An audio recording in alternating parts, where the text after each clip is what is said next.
sabi ko, sinong inawitan ni Jesus? Alam mo naman inawitan niya sarili niya. And when they have finished yung communion na, and they sang hymns bago sila umalis. Nasa ano yun eh, nasa Biblia yan eh. So, di ba, sa Hebrews, sabi doon, in the midst of the church will I sing praise unto me. So, ano yan. Let's sing the song, How Great Thou Art. At imbitan ko si Father Bob, siya po ang mag-opening prayer. Pagkatapos natin, awitin yung How Great Thou Art, and then we will sing Give seat, brother. Oh Lord, what a mighty God, when I know some wonder, consider all the works thy hands have made. I see the stars, I hear the rolling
how great thou art. Then sings my soul, my Savior God, to thee. How great thou art, how great thou art, How great thou art, how great thou art. Brother Bob, please open the service and pray. Tayo manalangin. Dakilang Diyos, Amen, Father God. Ama ng makapangyarihan sa lahat. Yes, Father God. Ikaw na Diyos na sukdulan ng karunungan. Amen. Kaya sa umagang ito, Ama, kami humihiling na sa aming munting talakayan, ikaw ang magbigay ng wisdom directly from your throne. Na maging ang nangunguna Panginoon, Pastor na gamitin mo siya, Lord, para sa mga bagay pa na dapat mabuksan sa amin.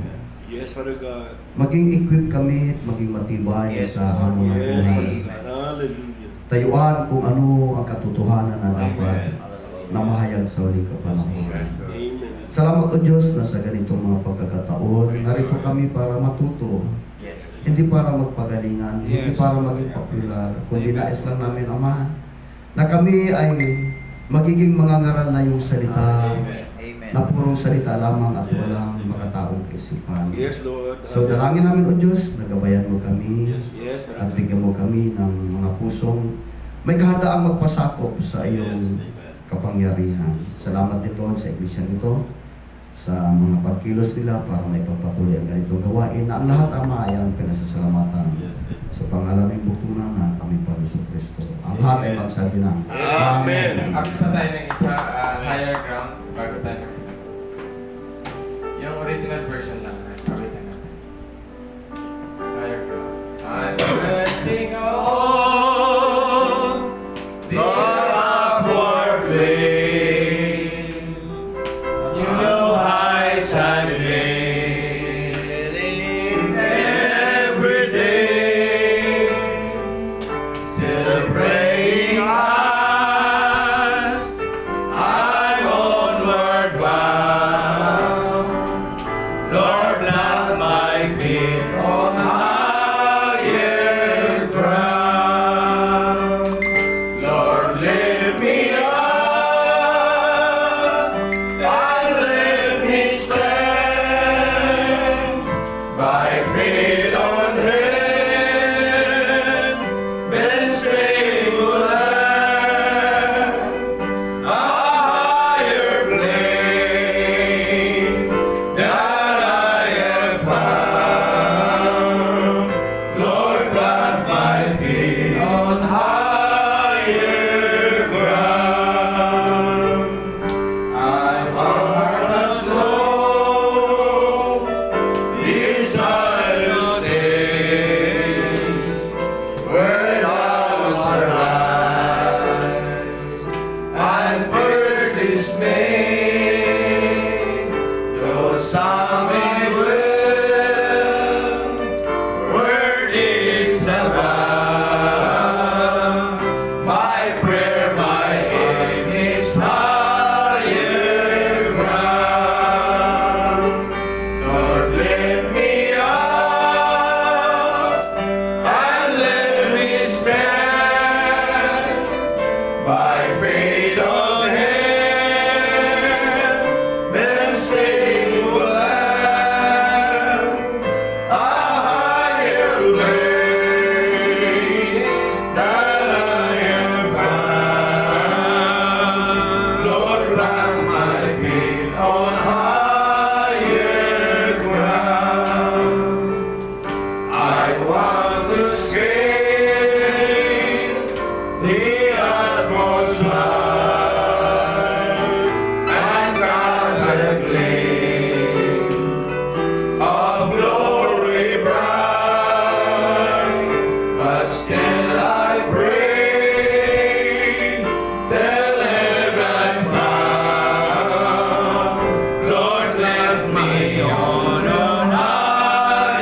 my feet on higher ground.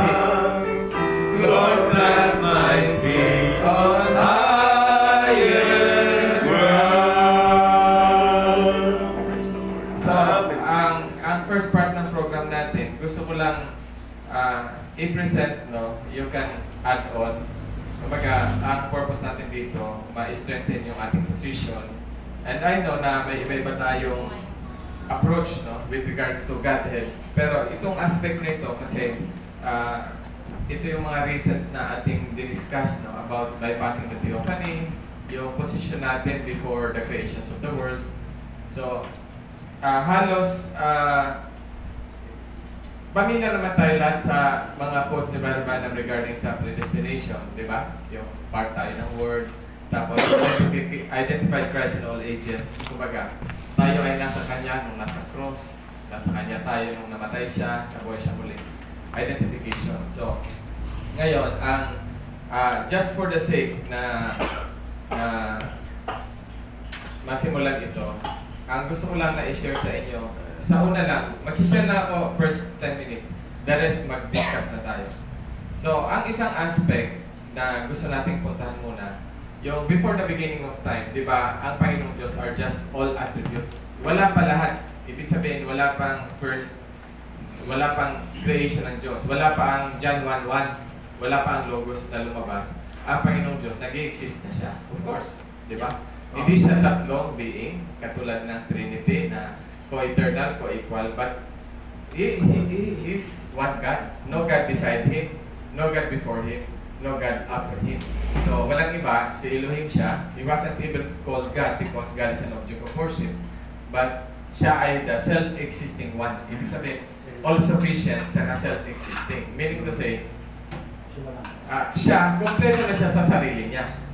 So ngayon, but ang Panginoong Diyos ay may thoughts. Bago pa, this is before the Logos came out, ano? Wala pang lahat ng creation. Ibig sabihin, ito yung tinatawag natin na si Elohim na nag-iisa lang. Pero actually, nandoon na tayo lahat. All the creations are already in His mind. Kaya lang, wala pa siyang expression. Amen. So ngayon, ang isa na i-discuss natin, nasaan tayo in the mind of God? Because there are two ways ang explanation niya. Nung bago lang ako sa message, ang unang ginagawa nila is this a plain, ba, kung itong plain white, ang verse natin ito, di ba, ay sabi doon na, Job, nasaan ka nung nilalatag? Job 38. Dyan para lang may text tayo. Job 38. 38. Job 138. Job Job 38. 38. Job 4, Job 28. Job 38. At least, para may verse lang. Kasi, kung hindi natin ito ma-approach ng maayos, maki-question tayo sa pagbabypass ng theophany. Diba? Job 38.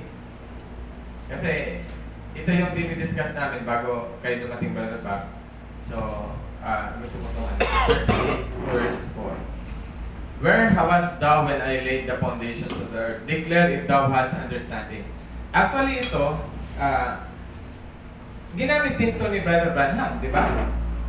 May quote si Brother Branham using this verse para i-prove na nag-i-exist na tayo bago pa itatag ang salita. Ngayon, the next question, saan tayo nag-i-exist?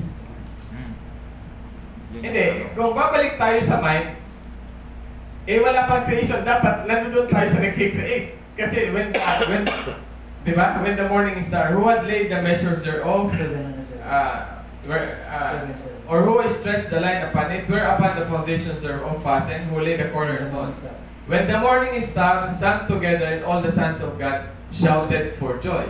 Kaya normally, pag kinukot ito ni Brother Branham, verse 4 saka verse 7 agad.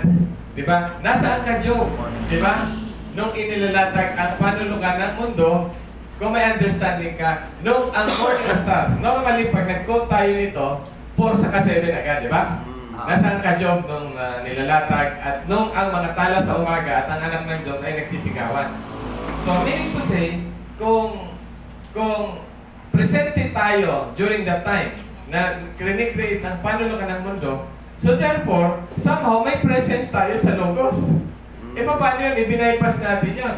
Tapos makakita pa tayo ng quotes ni Brother Branham na from the mind of God, from the mind, direkta tayo dito sa flesh. Oh. So, going back, binasa ko lang yan para may ano kayo. Oh, ngayon, di ba, ang unang approach natin dati, nung ako, nakikinig pa lang ako noon. So, itong buong white na ito, it projects the mind of God. Brother Anthony, I think mag-live tayo sa atin para sa mga kapatiran.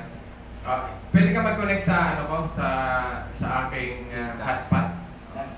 Nag-ano ka na. Tapos meron akong, ano yan.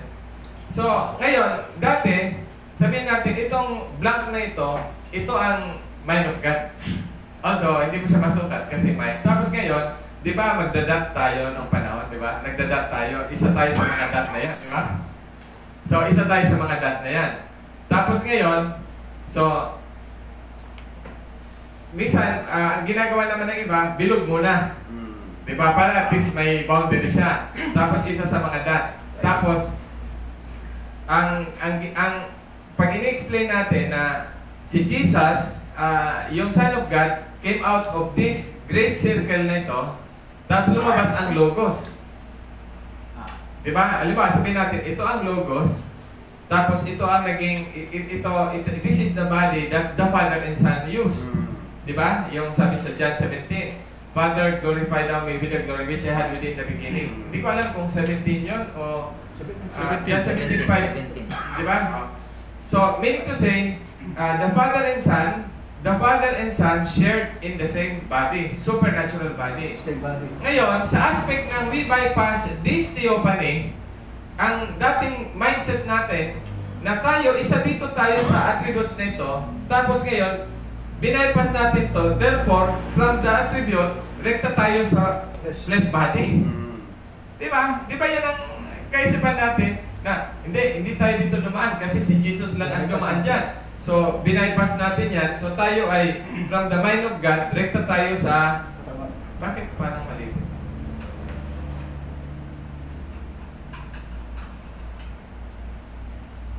Siguro, i-reorient ko.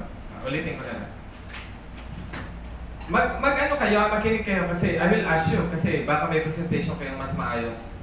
So, ito yung, let's say this is Elohim. Tapos, every dot inside the circle are attributes of God. Yeah. Diba? Mind of God. Wala namang mag-exist dito, sabi ni Brother Branham. Pati ang bato yan, inisip ng Diyos yan. So, stars and everything. Except sa mga hybrid.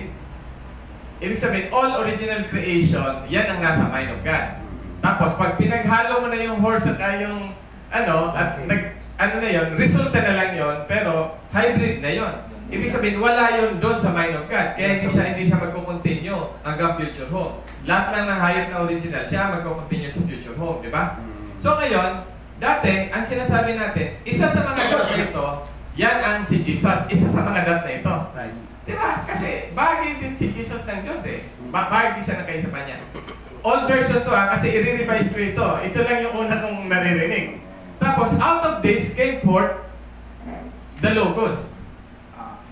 Tinatawag itong Son of God because it came out of God. But in reality, hindi lang ito Son, kundi this is Father and Son.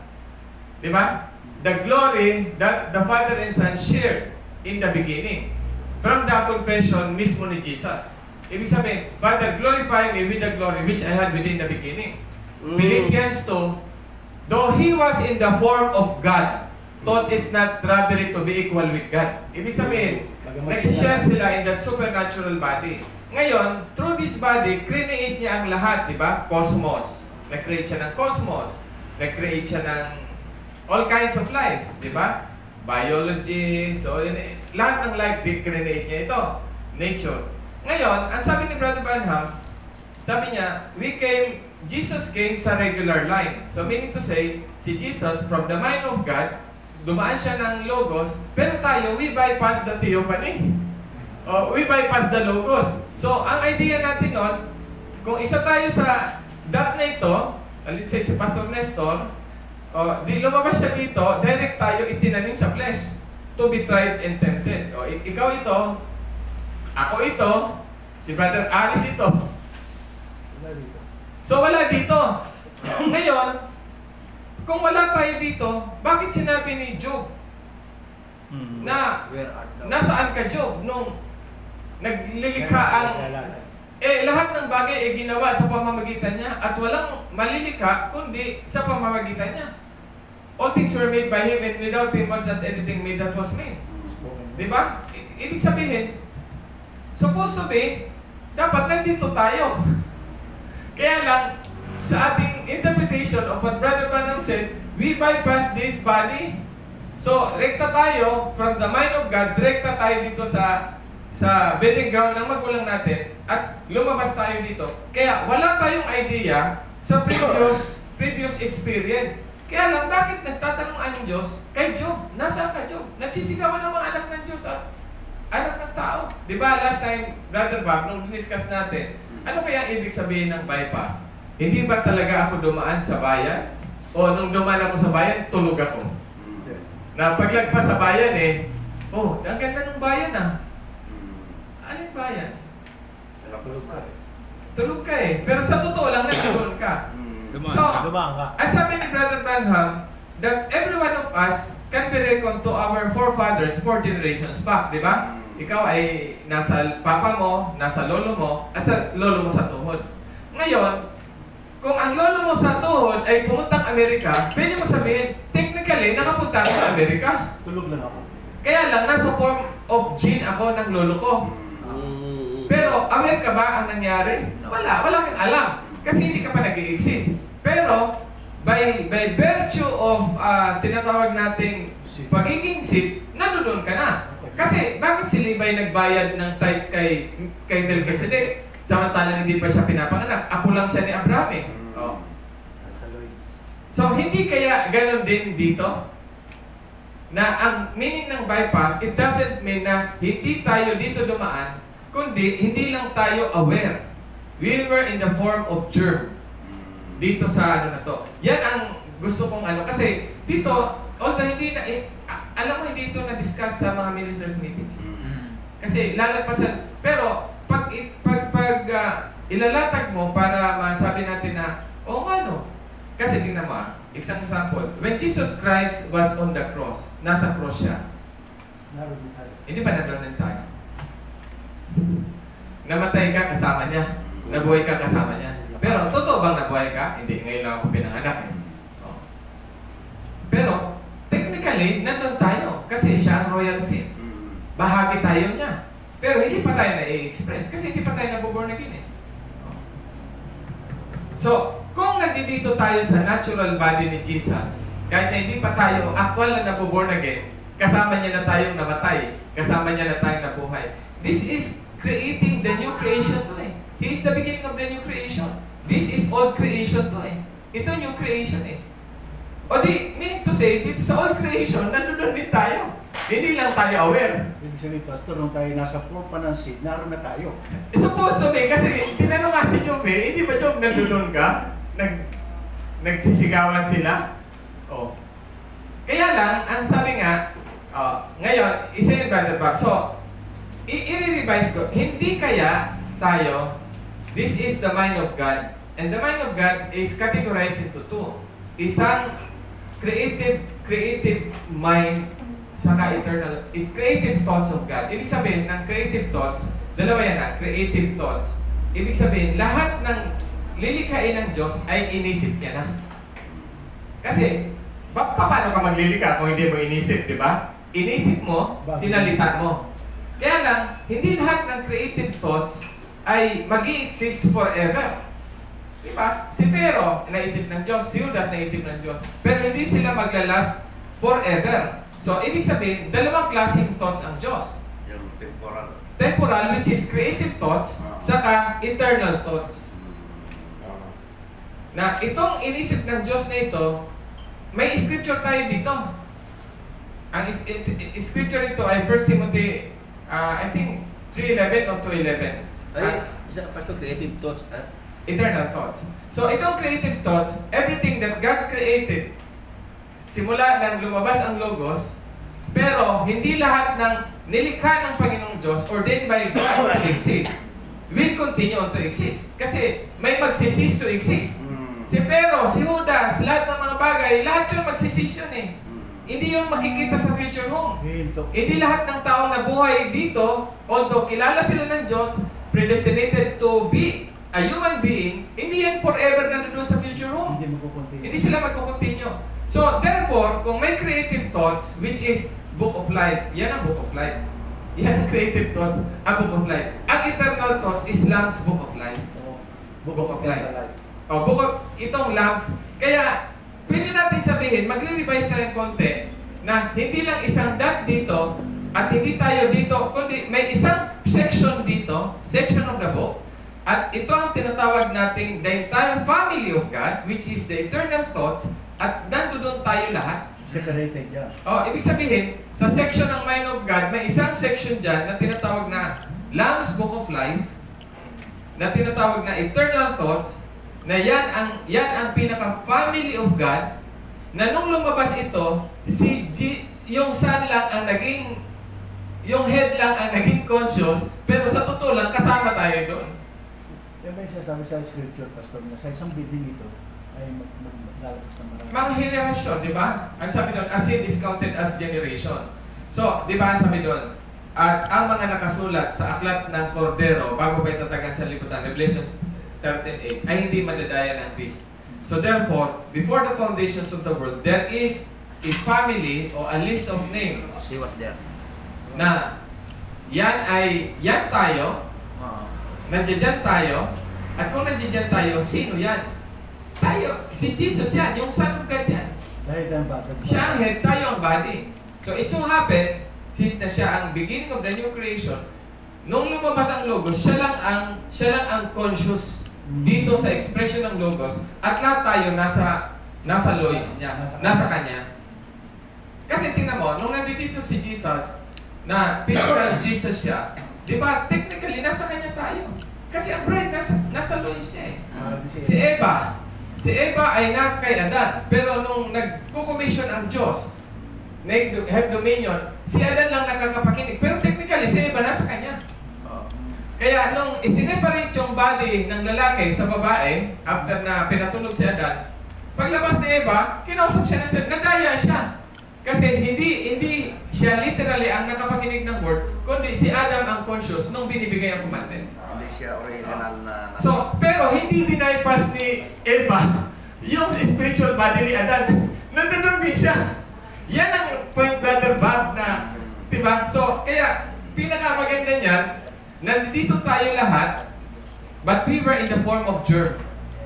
So paglabas ng Logos, nandito yung Father and Son, which is the eternal Spirit of God, and Jesus, hindi pa siya Jesus, sabihin na natin, the Christ muna siya, mas safe na, pero we were in Christ.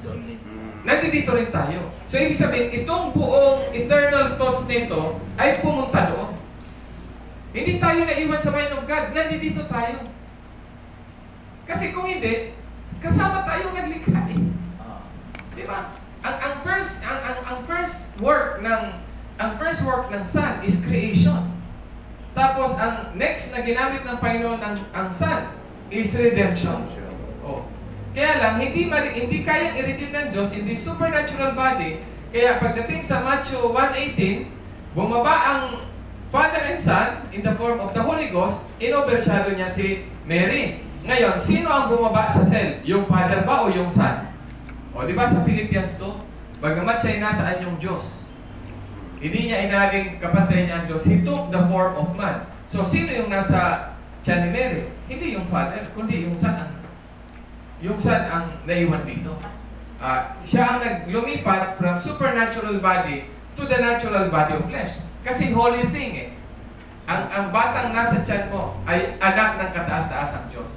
Kaya makikita natin, kahit sa River Jordan, makita natin na ang pillar of fire, saka si Jesus na nandito, in the natural body, di ba? Ito yung Son eh. Ito yung Father. Oh. In the natural body, nandoon sa natural body yung Son, na iniwan niya ang kaluwalhatian, pagbaba dito, tapos ito naman yung Father in the form of the pillar of fire. Okay. Sandali.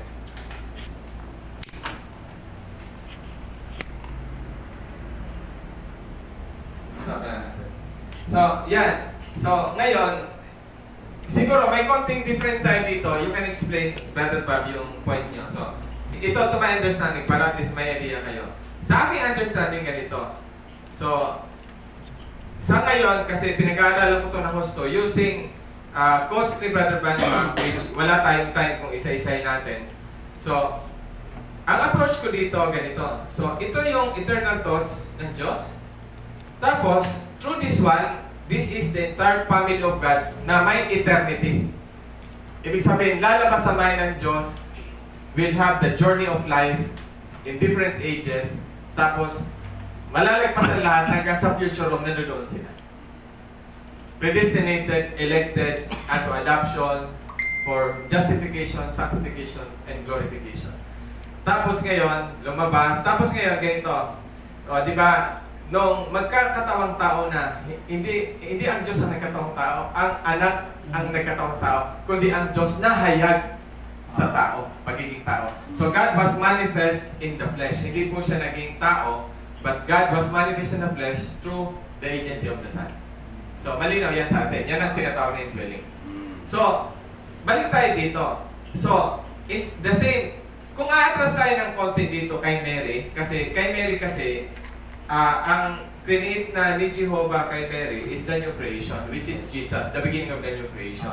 Pero tingnan mo, when the Logos was creating the heavens and the earth, hindi ba nung ang mundo napupuno ng tubig, ang Logos ay nasa ibabaw ng tubig at kanyang nililimliman ang ibabaw ng tubig para mag-create siya ng natural creation? Amen. So, it is the same Father and Son creating the natural creation, is the same Father and Son that will create the new creation. Kaya lang, dito sa new creation, nung si Jehovah gumawa ng blood cell sa womb ni Mary, kasi it is Jehovah who created the blood cell sa womb ni Mary. Yun ang body na prepare niya. Diba? Prepare niya para sa kanya, pero hindi mo na siya sumakay. Kasi sasakay siya sa Jordan So, sino ang nandito? Yung Son ang nandoon. Ang naiwan ay yung Father. Kaya makakita natin, pareho ang Father and Son in a separate body, one supernatural body, sa natural body. Ang daming occurrence sa New Testament.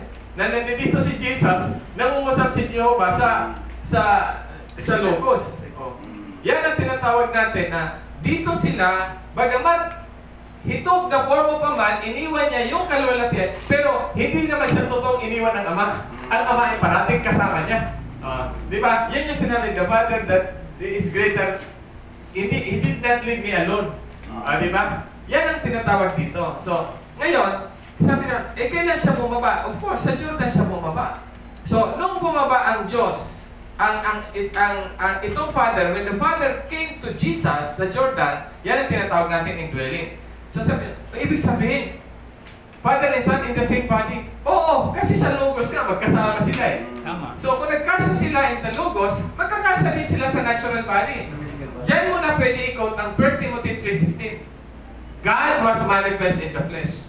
Ibig sabihin, yan na ang condescending of God. Ang Diyos ay nahayag sa laman. Yan ang sinasabi ni Jesus. Hindi na ako ang gumagawa. Ang Amang nasa akin, siya na ang gumagawa. So, kaya pag in-advance natin ito sa Gethsemane, yun naman na umalis naman ang Ama kasi kung hindi siya mamamatay. So ngayon, medyo sabihin na natin, nag-evolve ang common, kasi ang common ko nga dati, basta si Jesus, isa lang siya sa tuldok dyan, pumunta doon, basta ako, from the mind of God, direkta ako dito. Pero sa ngayon, sa aking pag-aaral, using all the typology ni Brother Branham, at the statement niya, hindi, buo, when the entire family of God, sabihin na natin, the Son representing the entire family of God. Kasi, hindi mapabali ang pattern. Sabi ni Brother Branham, nung si Jesus ay naglalakad dito, kasama niya ako. Tingnan mo, when Jesus Christ was being tempted ng enemy doon sa Matthew 4, hindi ba tayo nasa loins niya? Kaya sabi niya, napagtagumpayan mo siya, papagtatagumpayan niyo. Hindi na- The difference kasi kay Adan saka kay Jesus, the last Adam, si Adan, hiniwalay niya muna yung babae, saka siya tinempt ni Satan. Kaya nalaglag yung babae. Ang last Adan, yung babae na kay Jesus. Kasi lumabas ang bride sa cross eh. Tinint muna bago. Tinempt muna, pero nandoon pa tayo kay Jesus. Kaya sabi niya, kung napagtagumpayan niya yung kaharap niya, ang greatest temptation, napagtagumpayan niya, pero kasama niya tayo nung nagtagumpay siya. Okay. Oh. So, kaya nung hinugot tayo, technically, napagtagumpayan na natin ang greatest temptation. Right.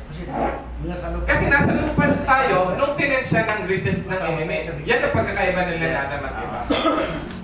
So kaya nakita mo, hindi pa tayo nag-i-exist, hindi pa tayo pinapanganak, pero technically nandoon na tayo in the form of germ. In the form of seed.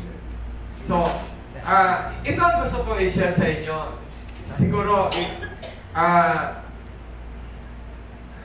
so, wala, ang susunod naman na nito, di ba, after the crucifixion, halimbawa, example lang, di ba? So, sa Gethsemane, when Jesus Christ was praying sa Gethsemane, di ba, ang sabi ng the anointing left him. Ano ang reason? Hindi siya mamamatay. Kapag si Jehovah ay nasa kanya, hindi siya mamamatay. Because you cannot kill God. You cannot kill God. So, the anointing left him. Tapos ngayon, Jesus Christ walked sa Calvary by himself.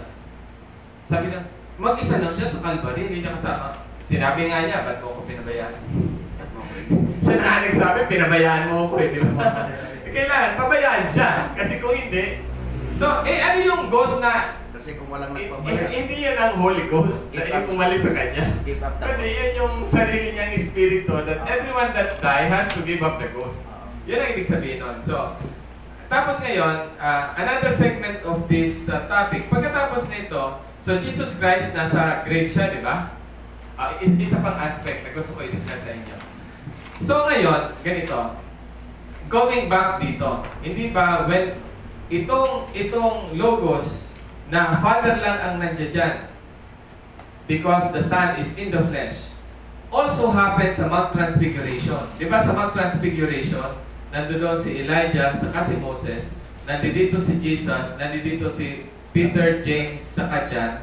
Tapos, may clouds, nagsalita dito. Ito ang sinisinta kong anak na kinalugluan kong panahanan. Pakinggan nyo siya. Ang sabi ni Pedro, narinig namin ang tinig, hindi sa katawan na to, kundi narinig namin ang tinig dito sa kalawalatian. So therefore, ang voice nang galing dito. So it is the voice of the Father. Bakit? Nasaan si Jesus? Si Jesus nandito. Nandiyan dyan yung Son. So ang daming accounts sa New Testament na merong appearance na separate ang Father and Son in a different body. Sa isang supernatural body, saka sa isang natural body yung Son. O ngayon, nung namatay si Jesus, ito na ngayon ang isa pang question, kasi kanina nag-discuss kami.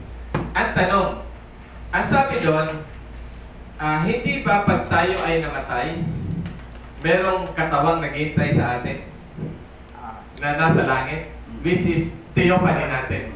Okay.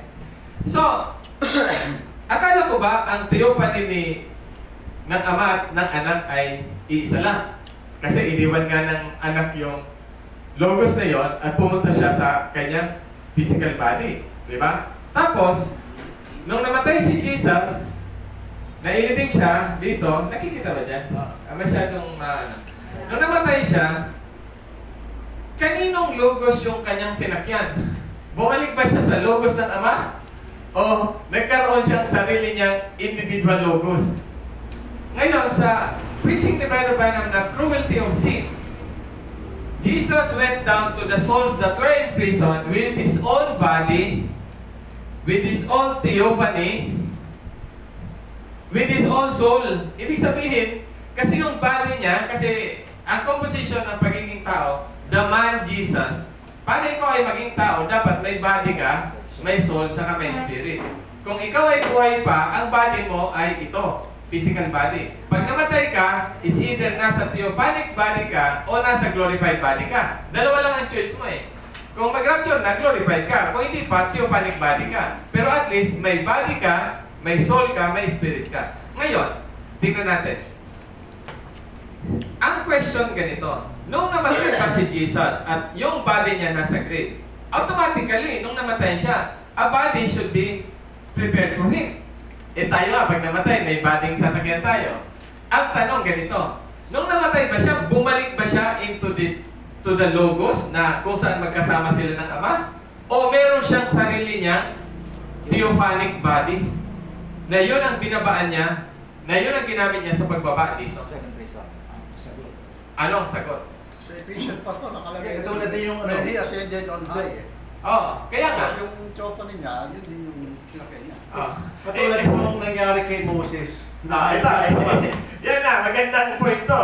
Brother Bob, ano ang idea mo dito? Bumalik siya sa theophany na kung saan magkasama sila ng Ama? Precisely. Di ba hindi niya binaypas yung telephone niya? Kaya nga pala, ang explanation nga pala kasama niya yan. Ito mo na, tapusin ko to. Mamaya na yan. Kasi, magugulot na yan. Nagkalawa yung chopa niya. Ganito. Ganito. So, tama, hindi nga pala kita pwede tanungin dito kasi magkaibang view tayo dito. Pupunta ako sa traditional, ganito. Tingnan mo, tayo, individually tayo, many-membered body. So therefore, ako may theophany. Si Pastor may theophany. So, when he dropped it, automatically, ang soul niya sasaluin ng theophany niya. Ang theophany ko is kamukha ko, 20 years old lang siya. Meron siyang fixed picture. So, kahit na ako ipanganak na baby, pero itong baby na to magko-conform into the image of the heavenly. 1 Corinthians 15, di ba? So, kahit na tumanda pa ako, pero once na namatay ako, automatically babalik siya into 20 years old. Sister, may ano sa kayo, Brad? May so much dyan, no? So ngayon, the question is, bakit tayo meron? Pwede ba yan? Paano si Jesus? Nalaging spiritual natin. Kasi tingnan mo, sa future home, Brother Bob, sa future home, nandito si Jesus at ang Father nag-hover sa Kanya. So the Father is in the Logos, theophanic body, si Jesus nasa glorified body. Tapos tayong lahat, meron tayong individual glorified body. So kaya yun ang inisip ko. Kung ang glorified body is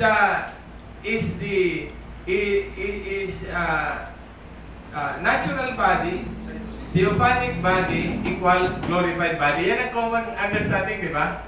Itong katawan na to, lalamunin ng hindi nasisira ng katawan, and then glorified body. Ibig sabihin, yung natural body plus theophanic body equals glorified body. Yan ang common na understanding. Kahit na namatay na yung body mo, nag-breakdown na siya into dust, pero pag bumaba ang theophany mo, sa rapture kasi, and God will bring with Him, yun yung mga kaluluwa ng saved na nasa theophany, bababaan nila yung natural body, regardless kung alikabok na yon.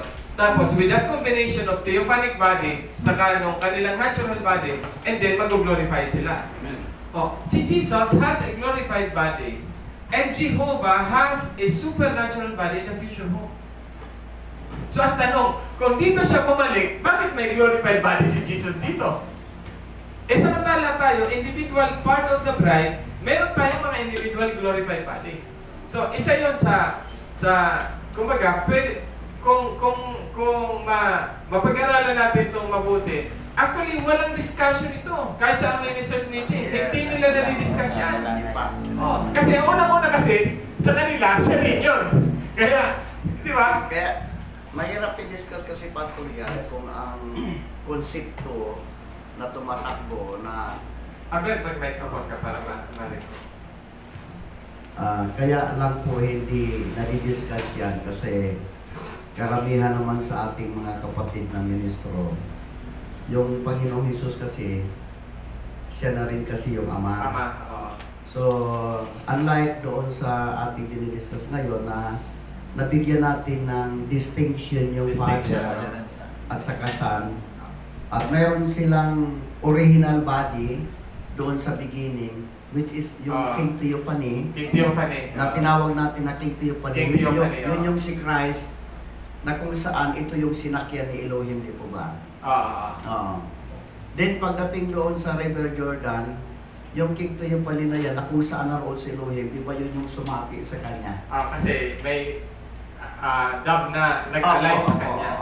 At yun po yung inaano ko na, yung dove na yun, that is the theophany. Yan nga ang pagkakaiba natin. Yung dove mismo na theophany, pumasok kay Jesus sa'yo. Kaya lang, ang isang question doon, pag pumasok siya with the physical body and the theophanic body, kailan mag-glorify siya? Yun naman ang question natin. Yun po yung nakita ko, Pastor, kasi the theophany body and the glorified body are two different bodies. Pero hindi pwedeng, sa akin, pag sinabi kong mortal body plus theophany equals glorified. Kasi kung ang Panginoon nasa mortal body, pero naroon sa kanya. Yan nga, ibig sabihin. Naroon sa kanya yung theophany body. Dapat kung nasa kanya yung theophany, dapat glorified. Kasi ganito, di ba? Si Jesus being a man like us, kailangan dadaan siya in the same sequence na meron tayo. So tayo, nung pinanganak tayo, wala tayong theophany. Although, technically, ang word kasi theophany ang word niyan eh. Pero, ibig sabihin, pag nag-drop dead lang tayo, saka lang tayo sasaluin nung theophanic body natin. Which is logos din ang tawag doon. Small logos, di ba? So, ang kay Jesus, doon nga doon nga tayo magkaiba sa aspect na yon, na sumakay yung logos sa kanya. Kasi yun yung parang inaano natin na kaiba ang Panginoon sa atin. Kasi since na naroon siya sa mortal body, na subject to death yung body niya, bakit yung body na yon walang anumang impurities? Ibig sabihin, kaya nanaan si Jehovah sa kanya kasi wala siyang impurities. So, yung logo sumakay sa kanya. Sumakay sa kanya. Pero dito, hindi pwede kasi born in sin ito. Pero ang Panginoon, hindi siya born in sin. So kaya yung dove doon sa River Jordan, yun yung itinuturing ko na theophany. Ang question lang dyan, magki-question ka dyan. Kasi, pwedeng two being in one body, but it can never be two bodies at the same time.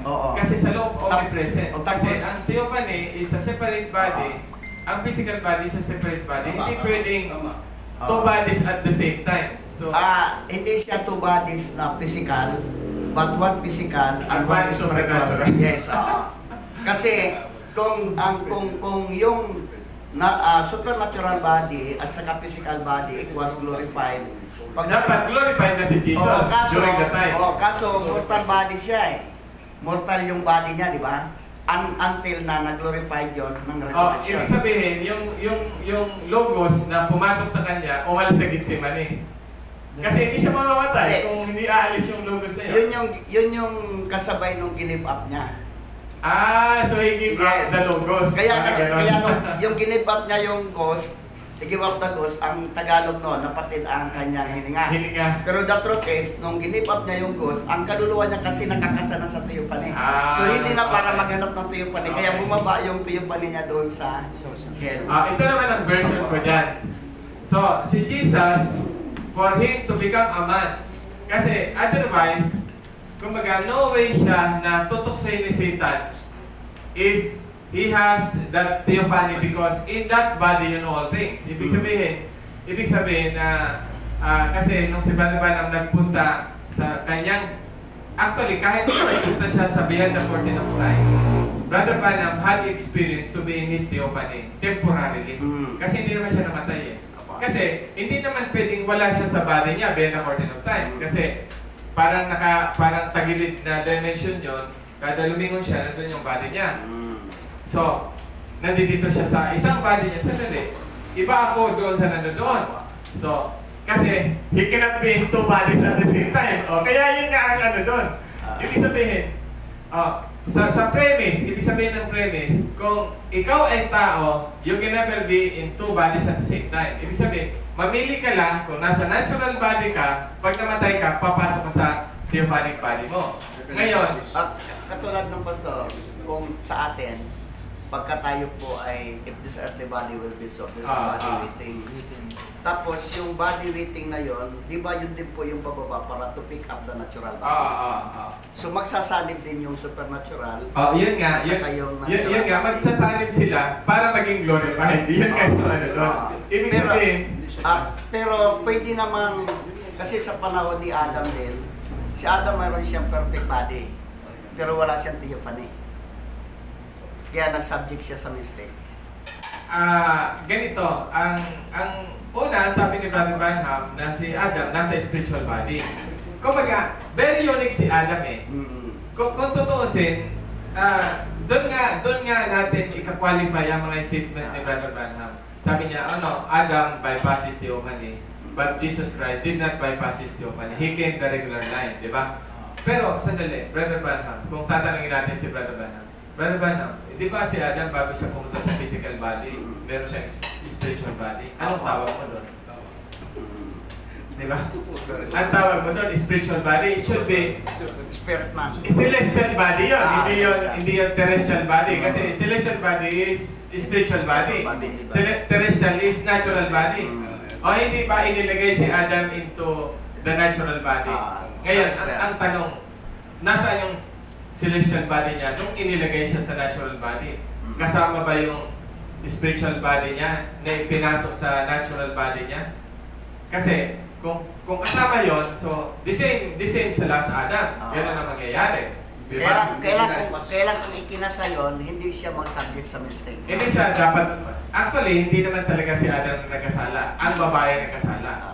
Kaya lang, babalik pa rin tayo. So, kung ipinasok yung celestial body ni Adam sa natural body niya, so Adam is in two bodies at the same time. So, may principle na ibabiolate siya. God cannot be in two bodies at the same time. So, two being can be in one body. Yan ang Father and Son.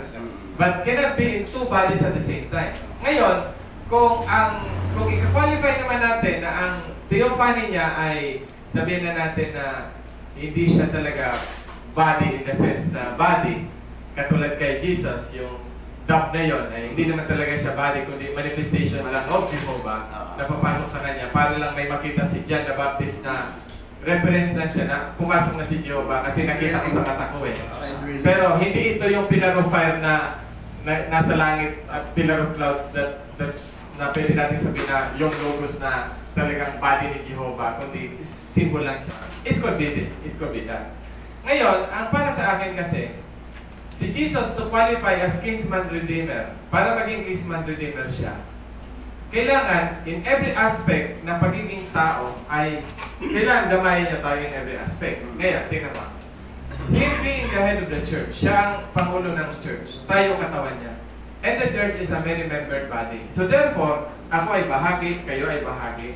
And individually tayo ay bahagi ng katawan. At tayo ay lahat, meron tayong components of being a human being and a son of God. Ano yun? Meron tayong body, meron tayong soul, meron tayong spirit. Tapos, pag namatay ka, may theophany ka, may body ka, at may soul ka. Diba? So, si Jesus, kaya ngayon ang isa sa magiging question. Ngayon, kung si Jesus ay meron pa siyang separate theophany, aside from the logos, na iniwan niya, kasi naging tao siya. Yun ang sinusolve eh. Ito naman, it doesn't mean na fix kasi hinahanap ko to. Actually, Brother Bob. Actually, yung sa atin naman, Pastor, kumbaga, naroon tayo sa... Nandun tayo. Malinaw na po yung sa atin sa Godhead eh. Actually, Brother Bob, nadaanan ko kay Brother Bill yung position mo na yan. Kaya lang, kahit si Brother Bill, hindi ko maintindihan. Paano mangyayari ito? Kasi dati, noong sinubo ko rin, Pastor, yan, gawa ng sa mga brothers kasi na... Siyempre, magtatanong sila eh. Kapatira natin, lalo na yung mga ministro, kasi yung composition ng Panginoon, kasi maroon siyang body, spirit, and soul. May naniniwala nga na yung soul ng ating Panginoon, yun yung sinulakan. Tapos mayroon naman akong kausap, this is believer din, na since na ang God ay spirit, kaya yung spirit ng Panginoon. Yan, ganyan sa Mindanao. Yan. Yung sabi doon, ang spirit ni Jesus ay Holy Spirit. Ang soul ni Jesus ay ang Father. Ang flesh, yun lang ang Son. Kaya noong trinay ko ito, sabi ko, pasalamat tayo. Actually, mayroong biblical approach na dyan kung paano kailan dumating ang Ama sa Kanya. Kaya lang, sa atin kasi rekta-rekta na parang siya na yung Diyos na naging anak. Kaya yung anak, dating ama, ngayon, anak na. Tapos ngayon nga, noong mawala na siya, tumakit na, bumalik siya sa pagiging ama. So nangyari, sabi ko, ang propeta kasi, parang binigyan tayo na paano niya dinitalye ito. Sa River Jordan, sinabi niya may dumating. May dumating. Now, Ang iba naman yan, hindi, confirmation lang yun, wala talagang dumating. Sinabi, may dumating, sabi nga ng Biblia, dumako pa sa dumako, di ba? Kasi kung sino yung napuan, yun ang ipakilala mo.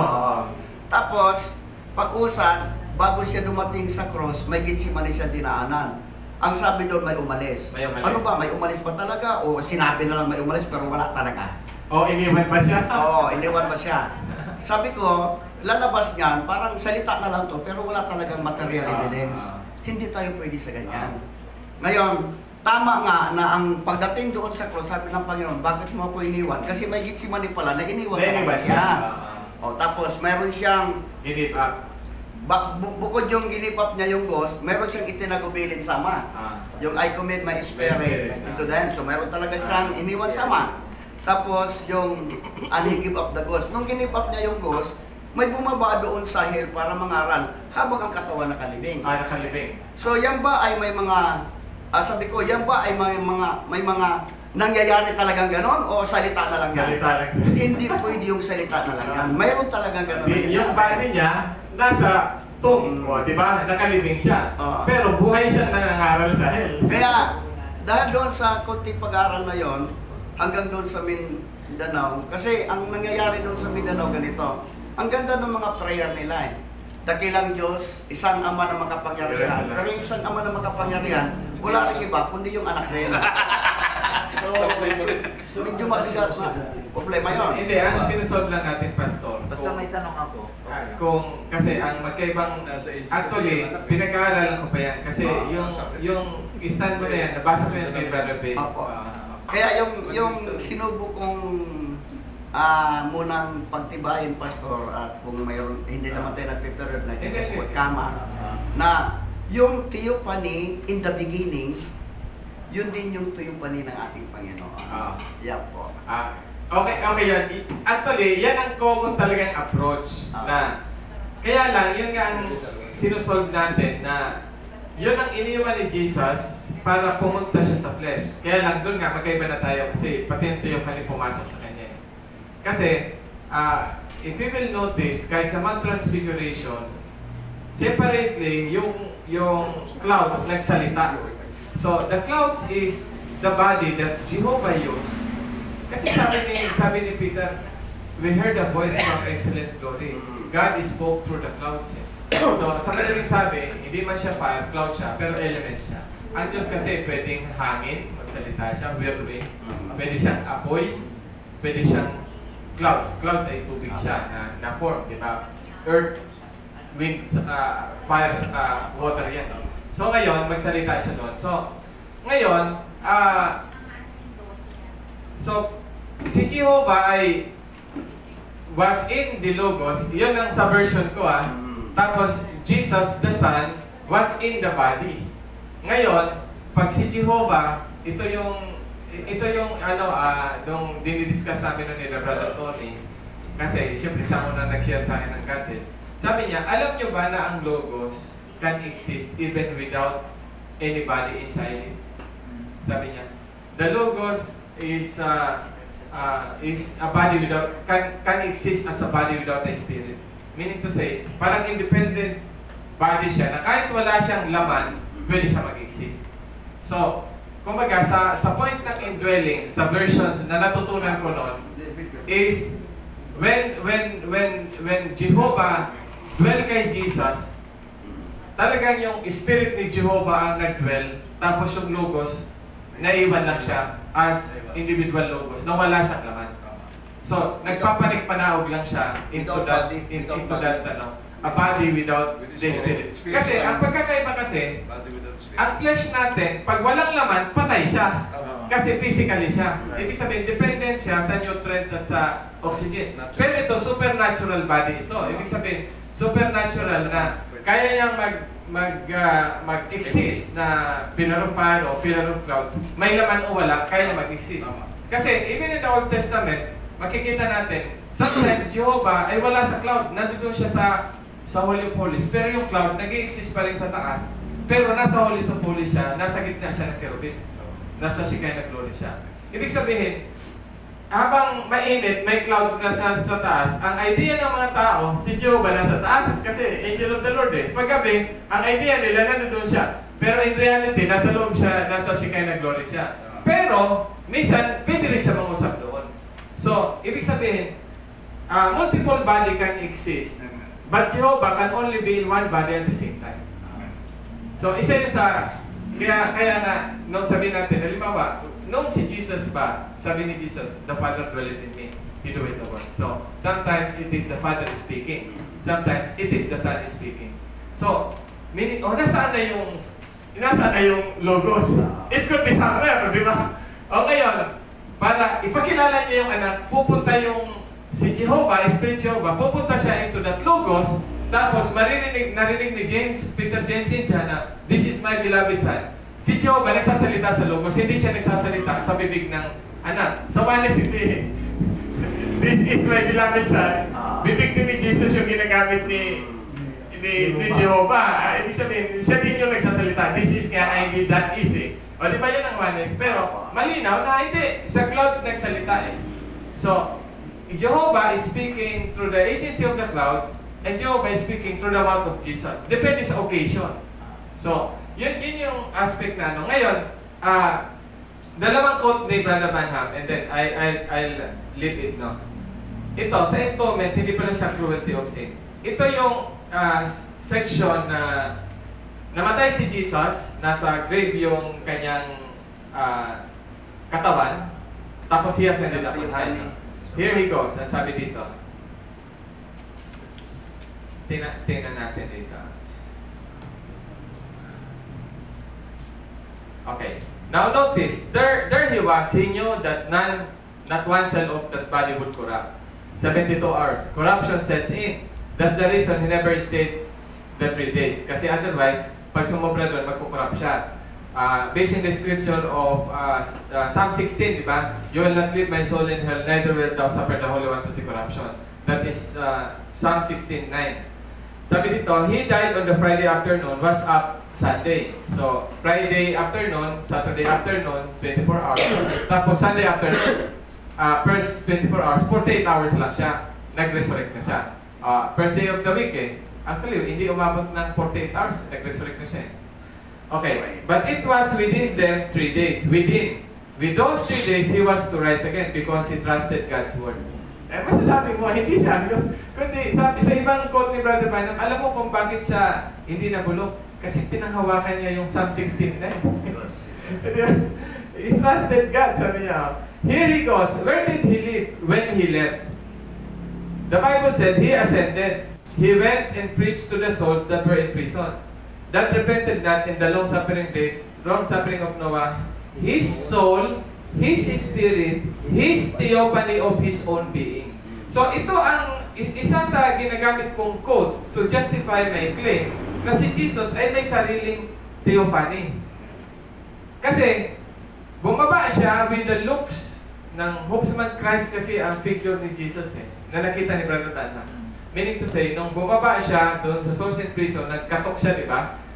Nagkatok siya sa pintuan nila. Ezekiel, sabihin, sino yan? Ako ang will in the middle of the will. Sino yan? Ako yung seed na pinangako. Di ba yun ang, pag nagkikwento si Brother Branham, yun ang sinasabi niya eh. Ngayon, let's follow him. Ito yung Brother Bar. Ibig sabihin, kaya nga, sabi ko nga, kung may theophany siya, isolving, kailan pinalabas yung theophany na yun? Parang tayo din. Kailan ba tayo nagkaroon ng individual theophany? Kasi nung una magkakasama tayo sa isang theophany, sa King Theophany. Pero ngayon, may individual theophany na tayo. Brother Magellan. Tanong ko lang dyan, Pastor. Pero ito parang naging konkreto na sa akin eh. Kasi ang pagkakaunawa ko before, nung namatay siya, yung spirit and soul went to the spirit in prison. Hindi pwede. Pero hindi pwede. Kasi ang Diyos, gumagamit siya ng bisel. Hindi pwedeng gumagamit siya ng bisel. Pero ito may bisel na. May bisel. Kompleto siya eh. Body, soul, theophany. Ang tanong ko, Pastor, ay nasa John 7:38-37 nata. Kung yan ay nag-glorified body muna siya or Hindi siya nag-glorify. Hindi, Hindi tatanong ko pa. lang, babasahin ko lang yung ano. Sige, puntahan ko yan. Brother Magellan. John 7:30. Punta natin. John 7:38. I think, naiwan Yung lang ba sa yung grave. glorified body or that is a theophany? Naiwan lang sa grave yung flesh. Hindi, John 7 ano? Yung 39. He that believeth on me and the scripture has said at the beginning of the but this speak ye and the spirit which they that believe on him should receive, for the Holy Ghost was not yet given, because that Jesus was not yet glorified. Hindi talaga may re-release ang Holy Ghost hanggat hindi nag-glorified si Jesus. Kasi dapat ang makompleto ni Jesus ang journey of life niya. Kailangan hanggang sa glorification. Pag glorify niya, aangat siya, saka lang ang Holy Ghost mababa. So tama, nung pumunta sa Saul in prison, yung panic body, yung nandoon, Yun nga eh. bago yung glorification. Ito nga ang pagkakaiba namin ni Brother Bob. Ito nga yung pinag-uusapan namin kanina pa. Kasi dito, para sa akin, kasi may isa pa akong quotes dito eh. Yung ito, lumalabas to my understanding. Kasi kahit si Brother Bill, parang similar sa iyo. Yung nabasa ko, sabi ko, parang hindi yata ako dito, ano? Although, si Brother Bill ang may exact understanding of Brother Banham kasi was endorsed. So, ganito. Sa pag-unawa ko dito, so, kaya lang, may question na mag-a-arise. So, hindi ito yung logos na kung saan magkasama sila ng Ama. Because Jesus left that supernatural body and he went to the physical body. Kaya lang, ang question ito, kailan siya nagkaroon ng theophany? Kasi, the flesh will give birth to flesh and the spirit will give birth to spirit. Ibig sabihin, kung may time na tayo ay ipinanganak sa laman para meron tayong natural body, kailan naman ang espiritu nanganak ng espiritu? Kasi yung spirit gives birth to spirit, yan ang King Theophany giving birth to theophanic. Diba? Ngayon, tatlong segment yan. Pwede, walang sinabi si Brother Banham, pero it could be possible. Nung na-born again ka, saka ka lang nagkaroon ng theophanic body. Kaya lang, mag-a-arise ang question, paano kung namatay kang bata ka? Diba? So dapat, mauna ang theophany bago kayo panganak. Yes. Ang tanong, kailan yung nauna? When? Kailan siya? Hindi naman siya pwedeng ipanganak doon sa beginning of time kasi isang King Theophany lang yun. Sama-sama tayo lahat doon. So, si Jesus, kailan siya nagkaroon ng individual theophany niya? Yan ang isang question na hindi masapasok. Sa Genesis 1:26 kaya, Pastor, hindi pwede tayong sumali doon. Tingnan natin. Lalagay natin. Hindi, sa ating natural genetics. Actually, Pastor, sabi ko nga, minsan kami ni Brother pa nag-share, sabi ko, sa ating mga nakita na yung Godhead, na yung relation ng Father and Son, sabi ko, solve na tayo dyan, sabi ko. Kaya lang, mayroong mga... Secure na tayo doon sa aspect na yun. Sabi ko, may mga ilan na lang mga anggulo ba na minsan nais natin ding ma-clarify din. Para if ever somebody will ask, mayroon tayong isasagot. Kasi katulad nga yun, di ba? Yung... Actually, Pastor, sinubo ko rin i-ano yun. Kasi noong... kasi dati wala pa tayong ganito. Kaya parang ang nangyayari talagang self-study. Kanya-kanyang approach. Kanya-kanyang approach. Kasi sabi ko, ang King Theophany kasi sa beginning, tinawag na yun na Son of God. Son of God. Ngayon kung ang pagka nagkaroon pa ng another Theophany, si ang Jesus, ating Panginoon, at separate talaga siya, magiging dalawa ang anak noon lalabas. So yun naman yung nagiging parang argumento sa kaisipan ko. Na if we meet Jesus, mag-separate theophany siya. Mag-separate theophany siya. Lalabas, dalawang theophany. Lalabas, kasi yung son doon na theophany, na King Theophany, son na yun eh. Tinawag lang siyang son kasi nag-came out, pero it is the body of the Father and Son. So lalabas, parang magkakaroon na ng dalawang body. Dalawang son na. Hindi lang dalawang body, kundi dalawang son. Kaya, trinay ko yung ang son ay isa lang, ang bigatin son isa lang, pero in at theophany siya, mortal body, and then became glorified. Actually, may justification din yan sa scripture. Sabi ni Brother Banham, tingnan mo si Melchizedek, sabi niya, bakit wala na si Melchizedek ngayon? Because it's become Jesus. By foreshadow. Ibig sabihin, the body of Jehovah that God used in Old Testament is the body of Melchizedek. pero hindi mo na siya makita. Pero sa totoo lang, wala naman siyang simula at walang wakas. He is the very person, eternal person ang tawag ni Brother Branham dyan. Kaya lang, hindi siya pwede mag-exist si Melchizedek kasi meron na siyang bading ginagamit, which is Jesus. Parang temporary. Kasi si Melchizedek hindi siya pinanganak. So therefore, hindi rin siya mamamatay, kaya eternal person ang tawag siya. Kaya lang, Melchizedek can never redeem anyone kasi hindi siya pinanganak na katulad ng tao. So, hindi siya ma-identify sa atin. Diba? Romans 8:2. Because of the weakness of the law, God, sabi doon, He took the form of man. Kailangan kasi talaga, dadaan si Jesus sa paraan ng panganganak ng tao. Si Melchizedek wala nun eh. Si Melchizedek may flesh and blood siya, kumakain siya. All the elements na meron tayo, meron si Melchizedek. Pero hindi siya pinanganak. Tama. So hindi siya pwede magtubos. Kasi ang redemption kasi kung saan... Kung hindi siya pinanganak, hindi siya mamatay. At saka, ang ginawa kasi ng Diyos kung saan nagdumi yung kaaway. Doon din dapat.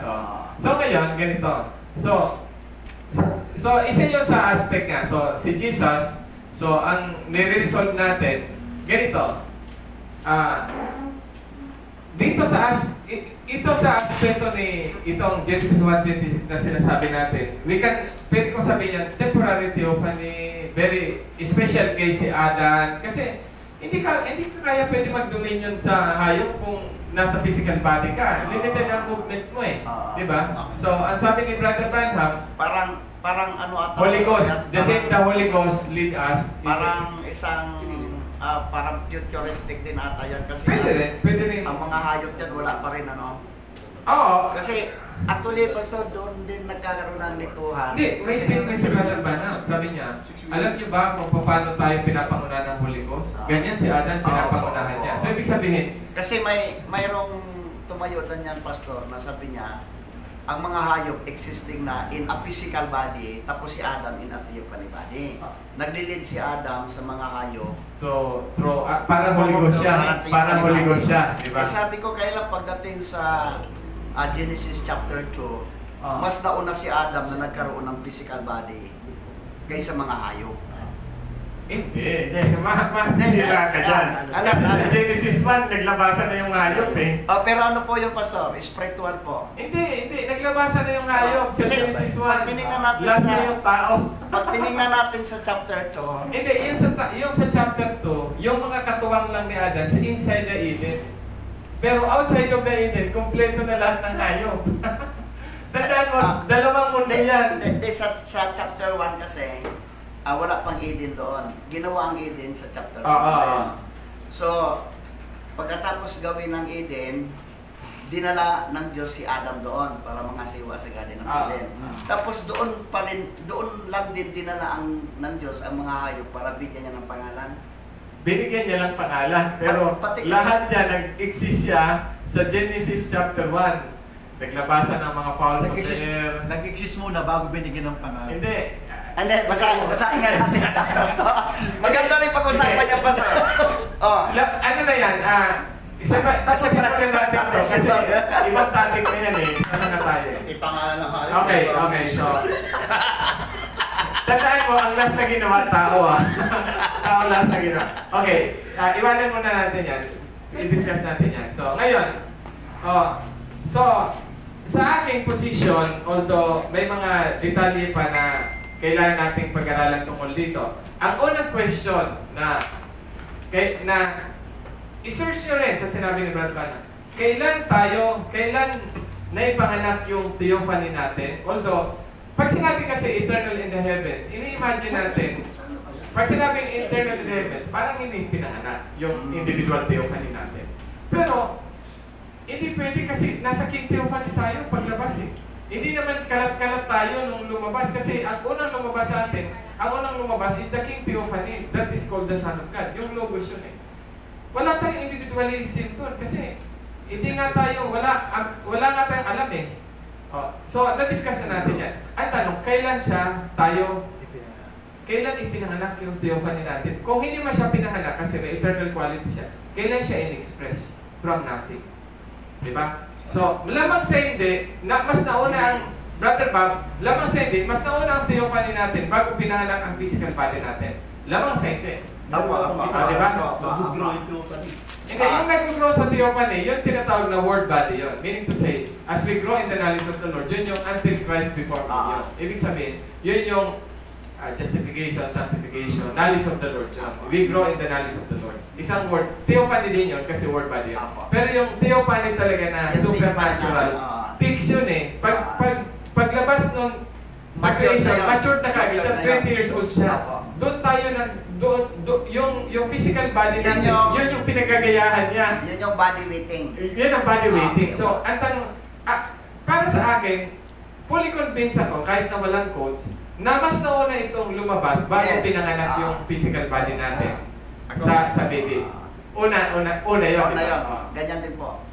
Ngayon, Una theophany, bago yung physical kasi body. antimano waiting na siya eh. Kasi pwede mo rin sabihin, Hindi pwedeng waiting. kung sasabihin natin na, sandali, paano ako nagka-theophany, hindi pa ako born again? Siguro, kasi ang John 3 kasi, the flesh gives birth to flesh, but the spirit gives birth to spirit. Siguro nung na-born again ako, saka lang siya lumabas. Pero hindi eh. Dahil sa election Meron po. ka ng Si Sharon Rose, sa election, Dahil sa election po. ibig sabihin, God has to prepare the elected seed a body, kahit hindi pa sila born again, Tama. meron na silang elected body. Di ba? Ngayon, let's move doon sa King Theophany, sa King Logos. Since na ang issue kasi natin, the difference between doon nga sa concept na yon, na yung Logos pumasok kay Jesus, so therefore si Jesus ay may body siya, may Logos siya, tapos may spirit and so on and so forth siya. So, sa aking posisyon kasi, iniwan ng Ama yung Logos at ang pumasok lang kay Jesus is the Spirit of the Father. Katulad ng Holy Ghost na nasa atin, is this, if anyone does not have the Spirit of Christ, he is not of Christ. So, ibig sabihin, yung Holy Ghost measure kay Jesus, full measure of the Holy Ghost meron sa kanya. But it's not the supernatural body Holy Ghost. Yun yung pagkakaiba namin ni Brother Bob. Ngayon, ito yung aspect nga, since na isa sa dapat i-discuss natin, paano nagka-come up ang glorified body in the future? Kasi magkaiba nga tayo doon na para sa akin, babalikan ng theophanic body na kung saan nandun yung soul natin sa theophany. Sa pag namatay tayo bago mag-rapture, di ba? Kompleto rin tayo. May spirit tayo, which is human spirit natin. Meron tayong, hindi human spirit, nasa theophany na tayo. Spirit body, which is theophanic body, nasa under the altar of God, di ba? Tapos yung kaluluwa natin. Pag dadating, He shall descend, magdi-descend si Jesus, He will bring with Him tayo, lahat ng mga namatay kasama niya, from the first verse 8. Tapos, ang sabi doon, babalikan nila yung mga alikabok nila. Tapos, tayo, yung theophany natin, lalamunin lang tayo kung buhay tayo. Alive and remain, susukluban lang ito ng theophanic body natin. Tapos, and then, we will be changed. Ibig sabihin, once na nag-touch ang theophanic body natin, na naghihintay sa atin, kaya lang, buhay pa tayo, hindi tayo namatay. So, sa rapture, isaswallow ng theophanic body natin yung physical body, then there will be a change. Kasi hindi pwedeng dalawang body at the same time. So, mag-change siya into a glorified body.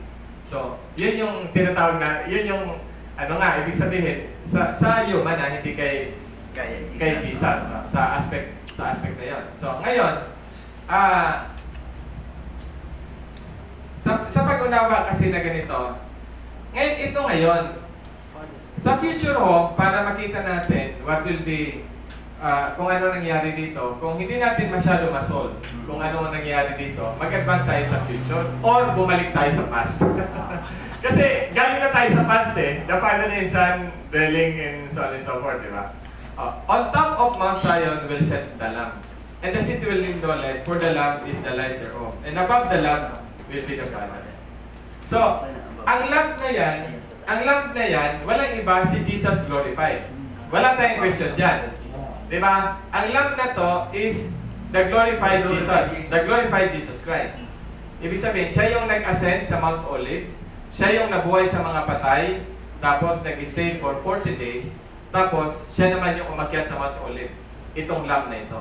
Kaya lang, sa ibabaw ng lamp, above the Lamb will be the Father, which is the Logos, God, the great light. Tapos na nawawanis.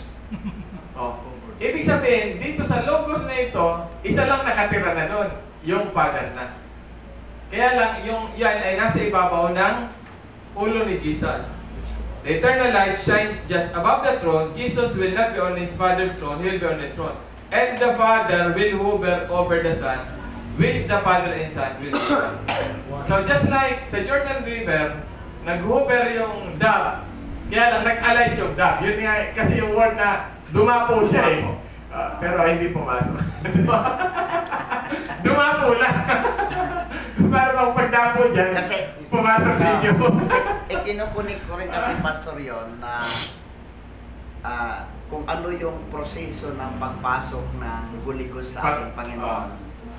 Doon din yung Holy Ghost na nandyan din sa atin. Kaya lang sa Kanya, yung quality, yung quantity, fullness nga sa atin. But the same content. Madali din i-justify yan Kasi- sa upper room.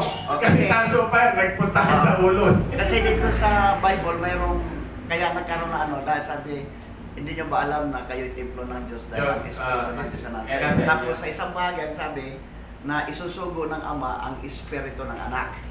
Spirit of His Son. Espiritu of Son, for us. Whereby we cry, Abba Father. Kaya yung Espiritu of Son doon ko dinala sa Theophany. Theophanic body. Oo. Okay. For us to cry, Abba Father. Kaya nga, kasi kung Ama lang, paano sinasabi ni Pablo na si Kristo na yung nabubuhay ko? Samantala si Kristo nandun. Okay. So ngayon, ito ngayon ang issue ko. Di ba? Tingnan mo, pagdating dito sa future home, kaya sabi ko nga, nung iniwan ni Jesus, nung pumunta siya sa Tiyan ni Mary, yung son, yung father stayed in the Logos. Kasi yun nga magkaiba natin, di ba? Magkaiba natin. Tapos ngayon, pagdating sa River Jordan, and every time na gagawa si Jehovah, and Jehovah will use the body of Christ, and then Jehovah will leave the Logos, the supernatural body, pupunta siya into the physical body of Jesus.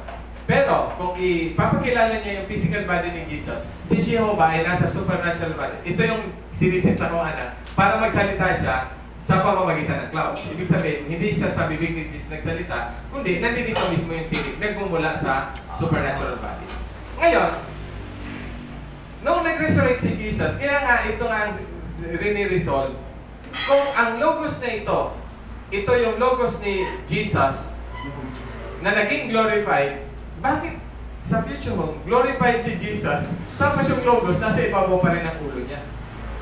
Supposed to be, tayo, individually, every one of us, otherwise, dapat tayo lahat may Logos din sa ibabaw.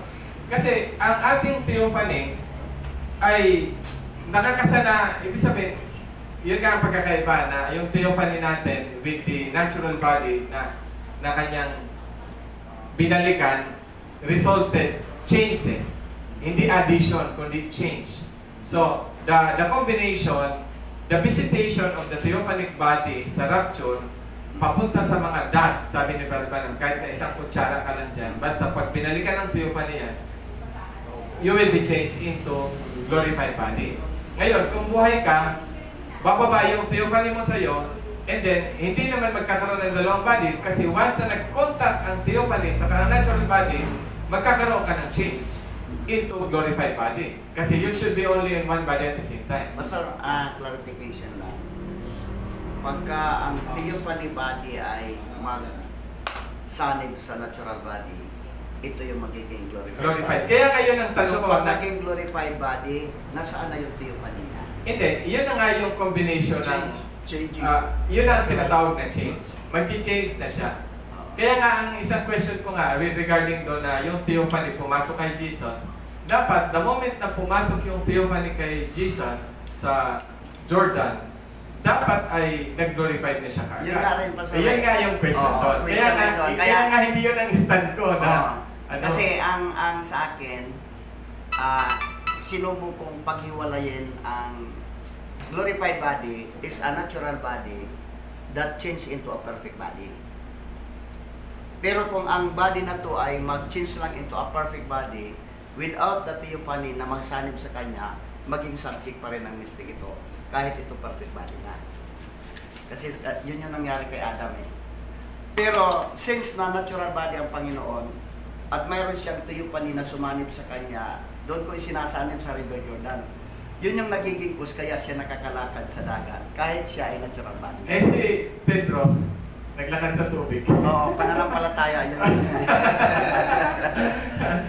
Pero sa akin, yung pag-combine ng yung theophany, bigla siyang mawawala, di ba minsan gusto batoy ng Panginoon, bigla siyang nawawala. para sa akin, yung when Jesus Christ left the body, tapos nasa tomb yung body niya, pumasok siya sa theophany niya. So, ang issue lang doon, ito ba yung theophany pinanggalingan niya? O bago ba ito na ibinigay sa kanya? Pagbasa niya, pagkatapos siya mag-preach sa Solstice Prison, binalikan niya yung body niya, saka lang siya nagkaroon ng glorified body. Yun yung aking idea doon. Pagkatapos siya mag-preach to the spirit in prison, nung with his own body, theophany of his own being, yung codes sa entombment, tapos binalikan niya, nasa theophany siya kasi patay yung body niya binalikan niya ito, nung pagbalik niya sa natural body niya, biglang nagkaroon siya ng change. Kasi nag-contact yung theophany sa kayong physical body, and it became to a glorified body. Yun ang idea ko dito.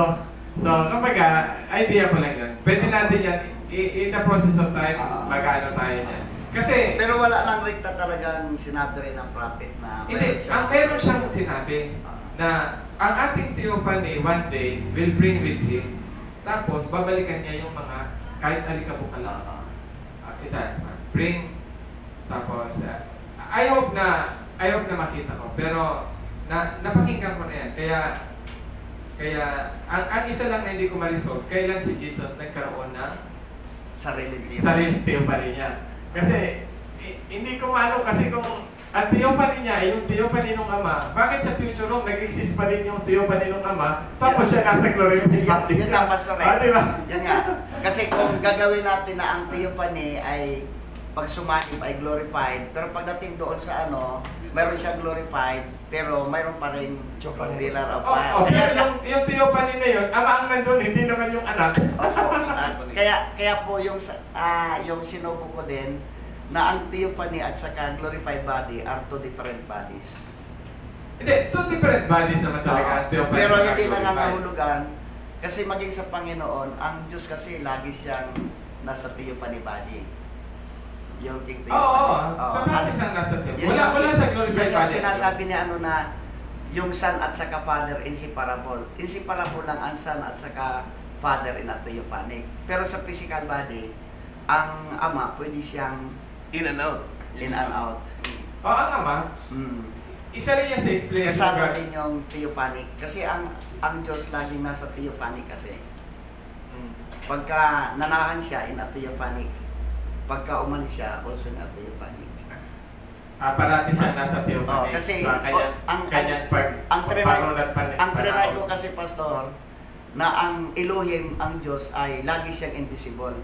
So, all visible appearance ni Elohim ay nasa theophany siya. Okay. God, kung wala siya sa visible appearance, kung wala sa theophany, He cannot be visible. I-check ka ta, sana makita ka ta. Hindi siya nilay. Visible ka para makita lang. Actually, maganda itong inaano natin kasi nakakasagupa tayo ng mga tanong sa labas na pwede tayong hanapan nila ng ano ba. Butas. Oo. Naka-corner na. Kasi Kung makahanap ng butas. Kasi yung bansag sa atin na tulos talagang umaalingaw-ngaw na rin. Umaalingaw na nga. Totoo yun. Aware na sila ngayon. Grabe. Nagkakagulo na sila. Magkagulo sila pag tinatanong na sila ng mga tupa nila. May Ama. Brother Bang, meron akong pinagawa sa MC sa church dito. Sabi ko, bago kayo magsimula ng gawain, basahin niyo yung epistle ni Paul. I greet you, brothers and sisters, the grace of God, the Father of the Lord Jesus Christ. Yun ang unang bungan niya.